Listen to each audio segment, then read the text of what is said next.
무더위 속에 잘 사시다가 오셨습니다. 우리의 육체가 산 것처럼 오늘 이 시간에 우리의 영혼이 더욱더 주님 앞에 잘 살아가시기를 주님의 이름으로 축복합니다. 어떤 분이 그런 분이 계셨습니다. 이분이 집에서 이 닭을 키우기로 결심합니다.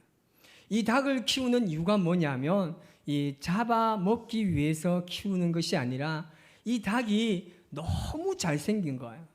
너무 이 닭이 멋있게 생긴 거예요. 그래서 이 집에서 내가 한번 키워보겠다라고 결심해서 키우기 시작합니다. 그런데 문제는 뭐냐면 여러분, 닭은 언제 잘 우나요? 새벽에 잘 웁니다. 요즘엔 정신없는 닭들이 많아가지고 막 밤낮 가리지 않는데 이 새벽만 되면 닭이 너무나 잘 우는데, 그것도 가장 곤히 잠든 시간 새벽 3시 반만 되면 이 닭이 우는 거예요. 누가 가장 기분이 나쁘겠습니까? 아내가 너무 기분 나쁜 거예요. 이 잠이 들면 이 새벽 3시 반만 되면 우는 닭이 미워 죽겠는 거예요. 당장 막 털을 뽑아가지고 잡아먹고 싶은 거예요. 그래서 한 날은 이 남편과 새벽에 일어나가지고 대판 싸운 거예요. 여러분, 아내가 볼 때는 이 닭이 너무 미운 거예요. 그리고 마침 자기 남편도 띠가 닭띠예요. 이 두 마리 닭 때문에, 두 마리가 아니네. 하여튼 이 두 닭 때문에 이 아내가 자기가 너무나 괴로움을 당한 것 같은 거예요. 그래서 이 아내가 계속해서 생각하면서 이 문제를 찾은 거예요.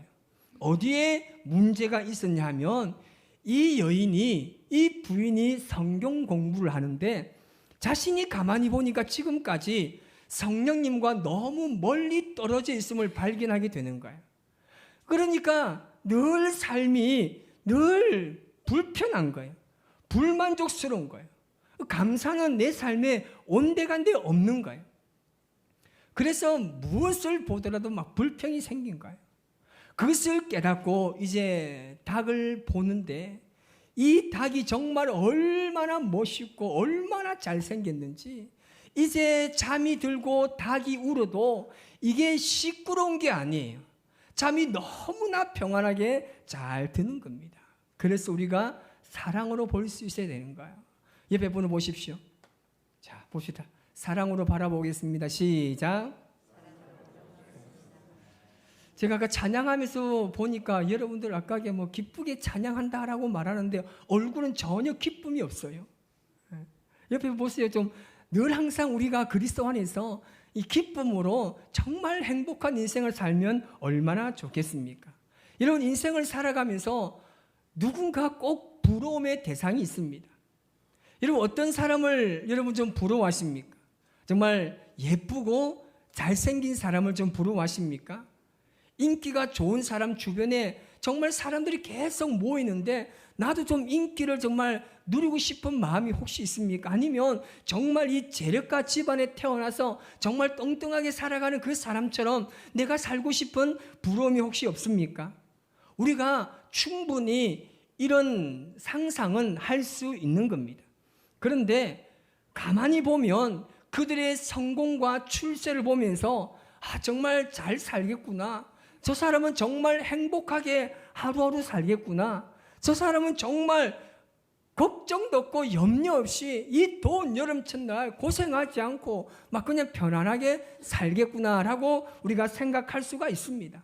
하지만 우리가 조금 더 그 사람 곁에 가보면요, 전혀 그 사람이 우리의 부러움의 대상이 되지 않습니다. 그 사람과 가까이 가면 갈수록 꼭 저렇게까지 하면서 살아야 할까? 저렇게까지 하면서 정말 부자로 살아야 하고 정말 남들에게 보이고 싶은 모든 것을 보이면서 정말 살아야 할까? 이런 생각들을 우리가 하게 되는 겁니다. 오늘 이 본문의 예레미야가 바로 이런 마음을 가지고 하나님 앞에 질문합니다. 하나님, 제가 질문이 있습니다. 제 질문을 좀 한번 들어보세요라고 이야기합니다. 그 질문의 내용이 뭐냐면 여러분들의 이해를 돕기 위해서 세번역 성경 12장 1절 말씀을 우리 같이 한번 읽어보겠습니다. 주님, 제가 주님과 변론할 때마다 언제나 주님이 옳으셨습니다. 그러므로 주님께 공정성 문제 한 가지를 여쭙겠습니다. 어찌하여 악인들이 형통하며 배신자들이 모두 잘 되기만 합니까? 예레미야의 질문이 오늘 바로 이겁니다. 예레미야의 이 질문에는 두 가지의 질문이 있는데 그 첫 번째 질문이 뭐냐면 왜입니다. 왜? 하나님 왜요? 이것은요, 지금 예레미야가 잘못된 비교의식에서 질문하는 것과 동일합니다. 왜 죄를 범하는 저 사람들, 왜 악한 일을 행하는 자들, 아니 왜 하나님을 멀리하고 살아가는 저 사람들이 여러분 왜 하나님 형통하게 사느냐는 겁니다. 예레미야가 바라본 세상은 그렇습니다. 하나님을 떠난 사람이 돈도 잘 벌고 그리고 잘 먹고 잘 삽니다. 좋은 집에 살고 좋은 차를 굴리면서 온갖 악한 일을 다 저지르고 살아가는데 저 사람의 삶이 왜 형통하느냐는 겁니다. 정말 정작 자기는 나름대로 하나님 잘 믿어요. 예배생활 잘하고 기도생활 너무 잘합니다. 그리고 지금 자신은 하나님의 말씀을 받아서 이 악한 백성들에게 말씀을 전하는데 예레미야의 고통은 지금 이만저만 아닙니다. 괴로워서 견딜 수가 없습니다. 심지어는 이 자신의 고향인 이 아나도 사람들에게 살해의 위협까지 지금 그가 받고 있는 상황입니다. 그런데 입만 살아있는 이 거짓 선지자들, 이들은 날이 가면 갈수록 잘되고 형통하는 겁니다. 세상에서 형통함은 다 그들의 몫인 것처럼 지금 그들이 살아가고 있다는 겁니다. 이게 지금 예레미야가 왜 하나님 이러냐고 질문하는 겁니다. 그리고 또 어떤 질문하느냐면 어찌하여 라는 질문입니다. 아니 어찌해서 하나님 속이고 하나님을 배신하는 것을 일상적인 삶으로 살아가는 그들이 왜 지금 평안하게 살아가고 있습니까? 도대체 하나님의 정의가 어디 있습니까? 어찌하여 악한 자가 형통하고 배신하는 자들이 평안하게 사는 건지 하나님 도대체 제가 이유를 모르겠습니다라고 이야기하는 겁니다. 여러분, 이 예레미야는 하나님의 공의를 부정하는 것은 아닙니다. 하나님의 공의를 인정합니다. 그러나 잘못된 비교의식을 통해서 지금 자신의 정체성까지 혼란을 겪고 있는 겁니다. 의로우신 하나님께서, 공의로우신 하나님께서 이렇게 하는 이유가 도대체 무엇인지 묻는 거예요. 여러분, 우리가 신앙생활 하다 보면 풀리지 않는 질문 중에 하나가 바로 이 악인들의 형통입니다. 예수님 믿지 않는 사람들이 잘 되고 잘 사는 것이 바로 왜 이런 일이 일어나는지 우리의 질문일 수 있습니다. 우리의 주변에 일어나는 수많은 일들을 보면 여러분 우리가 도대체 이해할 수 없습니다. 적당하게 나쁜 짓도 하고 거짓말도 하는 사람들이 아무 문제 없이 살아갑니다. 하나님께서 살아계시다면 어떻게 저런 사람들이 버젓이 당당하게 살아갈 수 있습니까? 내가 이러려고 예수님 믿었습니까? 라는 거예요. 그러면서 지금 예레미야가 뭐라고 이야기합니까? 그 사람들을 끄집어내가지고 다 죽여달라고 이야기합니다. 그러면 하나님 내가 좀 참을 수 있겠습니다. 저 사람들 정말 끄집어내서 다 죽여주십시오. 그러면 내가 정말 하나님 믿는 사람 그리고 그렇지 않는 사람들이 구분되기 때문에 그나마 내가 자부심을 가지고 말씀을 전할 수 있겠습니다라고 이야기하는 겁니다. 오늘 보면 12절 3절 말씀을 우리 같이 한번 읽습니다. 여호와여 주께서 나를 아시고 나를 보시며 내 마음이 주를 향하여 어떠함을 감찰하시오니 양을 잡으려고 끌어냄과 같이 그들을 끌어내시되 죽일 날을 위하여 그들을 구별하옵소서. 아멘. 지금 자신의 마음과 지금 자신의 상황을 알아달라고 합니다. 이렇게 지금 어려운 환경과 척박한 환경 속에서 하나님의 말씀을 전하는 내 마음 좀 알아달라는 겁니다. 그 마음을 알아달라는 게 어떤 겁니까? 저 악한 자들 그냥 두지 말라는 거예요. 저 악한 자들이 내가 보는 눈앞에서 잘못되거나 죽도록 좀 해달라는 겁니다. 여러분, 우리가 이래서 성경을 볼 필요가 있는 겁니다. 지금 과연 이 예레미야의 질문이 과연 성경적인 질문일까요? 어떻게 보면 지금 예레미야는 자기 중심적으로 생각하고 판단하고 있습니다. 하나님께서는 어떤 분이십니까? 한 사람이라 더 구원하시기 위해서 찾아다니십니다. 한 사람이라 더 구원하시기 위해서 인내하고 참고 기다리는 분이 바로 하나님이시라는 겁니다. 오늘 이 시대는 자기 중심적으로 살아가는 사람들이 너무나 많습니다. 하지만 자기 중심적인 신앙은요, 굉장히 위험합니다. 하나님, 내가 오늘 이렇게 기도합니다. 내가 말씀 묵상하고 살아갑니다. 하나님, 그러니까 내 인생에 찾아오셔서 이렇게 내 삶을 이끌어 주셔야 됩니다. 이것은요, 굉장히 위험한 생각입니다.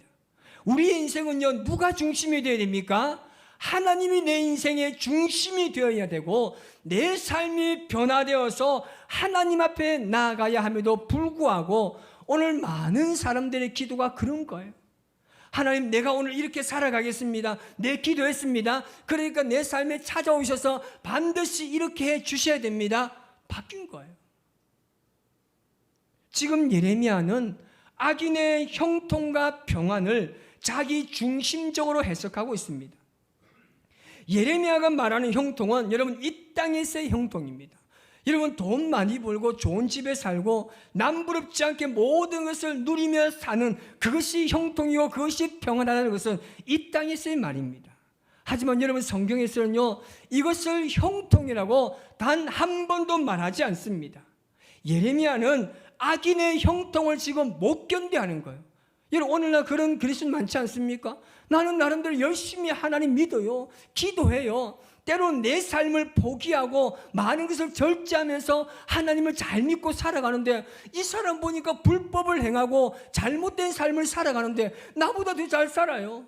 나보다 돈 많이 벌고요, 좋은 집에 살고요, 막 누릴 수 있는 모든 것을 다 누리고 살아갑니다. 그러면서 우리는 어떻게 합니까? 아니, 하나님 이게 뭐예요? 나를 이러려고 불렀습니까? 나를 이러려고 불러가지고 말씀 주고 말씀 전하게 하셨습니까? 이런 거예요. 여러분, 왜 이렇게 예레미야가 이야기하느냐 하면, 악인의 형통이 지금 나 자신에게도 형통의 기준으로 이미 들어왔기 때문입니다. 무슨 말이냐 하면, 지금 악인들의 형통의 그 기준이 내 형통도 똑같다는 거예요. 그들이 그렇게 형통한 삶, 나도 그렇게 사는 것이 형통하다고 지금 말하고 있는 겁니다.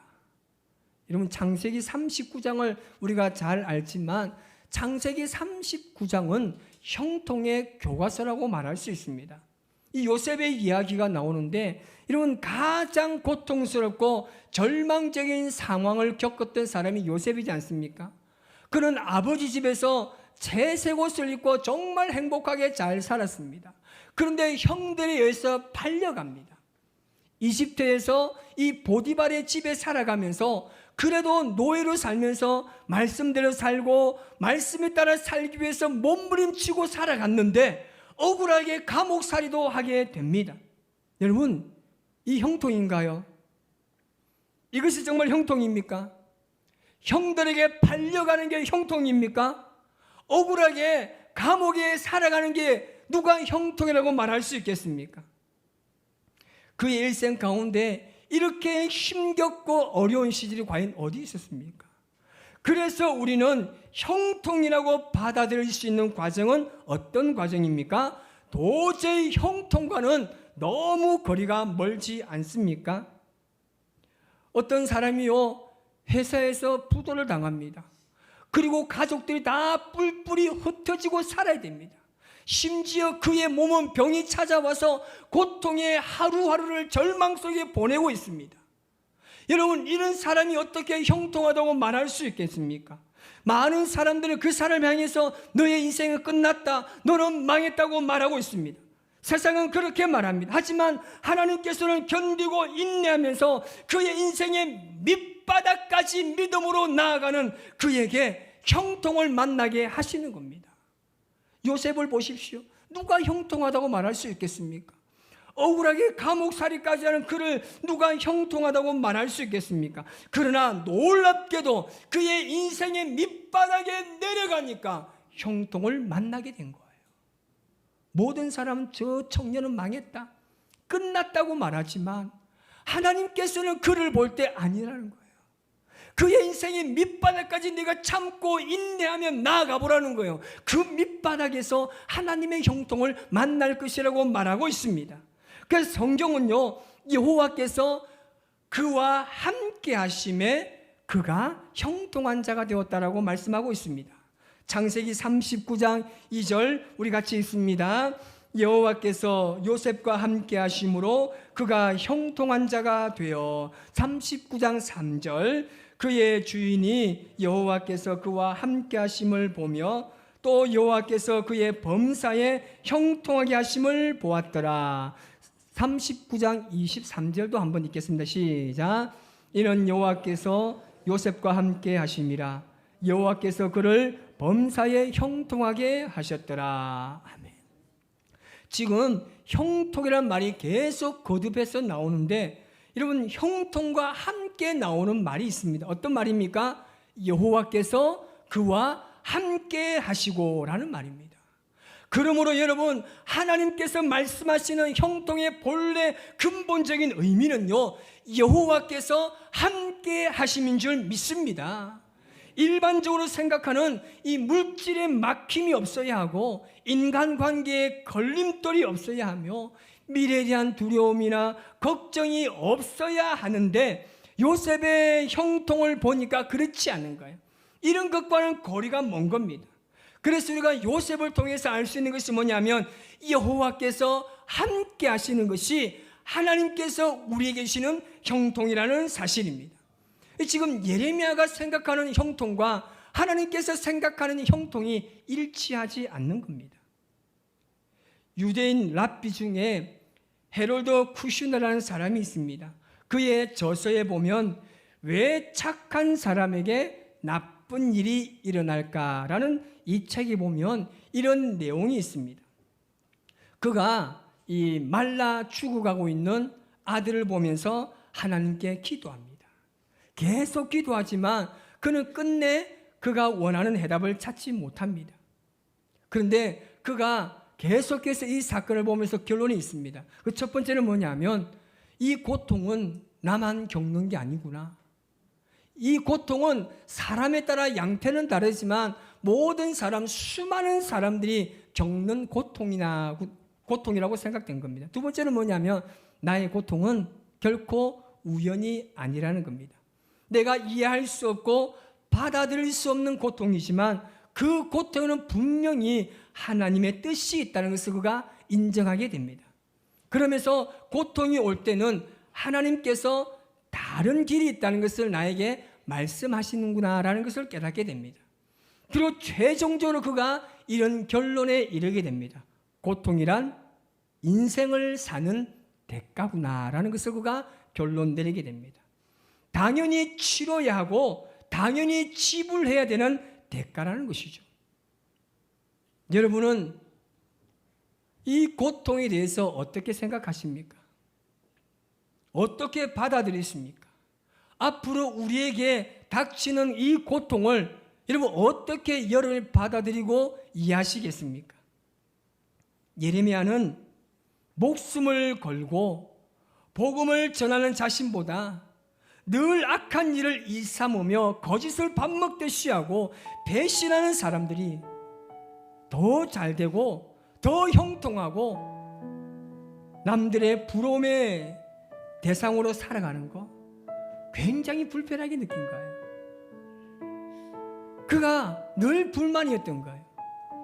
나는 지금 오늘 내일 죽을 일이 닥쳤는데 이들은 나보다 더 악하게 잘 사는 거예요. 왜 그가 이렇게 말하겠습니까? 예레미야가 하나님의 형통을 잘못 이해하고 있습니다. 여러분, 우리도 이렇게 잘못된 관점으로 하나님의 말씀과 생각을 왜곡하고 있는지 모릅니다. 우리의 좁은 소견으로 하나님의 섭리를 판단할 때가 우리 얼마나 많습니까? 내 상황에 따라, 놓여있는 환경에 따라 하나님을 판단하고 하나님의 줄을 그을 때가 얼마나 많습니까?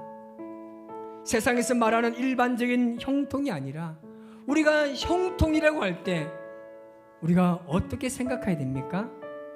내가 하나님을 아버지라고 부르는 것, 날마다 내가 하나님을 기억할 수 있는 것, 그 하나님께서 나와 함께 하신다는 것이 진정한 형통이지 않겠습니까? 여러분, 이제 우리의 분명한 믿음의 기준이 되고 삶의 기준이 되고 형통의 기준이 되고 복의 기준이 되는 이 모든 것, 여러분, 이 기준이 바로 서 있지 않으면 날마다 우리의 삶에는 혼란으로 살게 됩니다. 여러분의 인생에 어떤 질문을 던지고 계십니까? 내 인생은 하나님 왜 이랬습니까? 내 삶은 왜 나아지지 않습니까? 내가 지금 뭐하고 살고 있습니까? 내가 이렇게 사는 것 주님 정말 맞습니까? 난 아닌 것 같아요. 우리가 이런 자기만의 고민을 주님 앞에 던지는 것도 중요하지만 하나님께서 함께 하시지 않는 자기 중심적인 신앙으로 일관한다면 우리는 그 시간들을 견딜 수가 없는 것입니다. 여러분, 우리가 모든 것을 하나님의 관점으로 볼 수 있어야 하는 것입니다. 오늘 이 시간 우리가 이 찬양으로 주님 앞에 고백하며 나아가실 때 정말 하나님, 내가 주님만을 바라볼 수 있는 믿음을 달라고, 내 상황과 내 현실에 따라서 주님을 내가 선을 긋거나 좌를 지어서 결정하는 것이 아니라 주님만을 온전히 믿음으로 바라보며 살아갈 수 있는 믿음을 달라고 우리가 그렇게 고백하시기 바랍니다.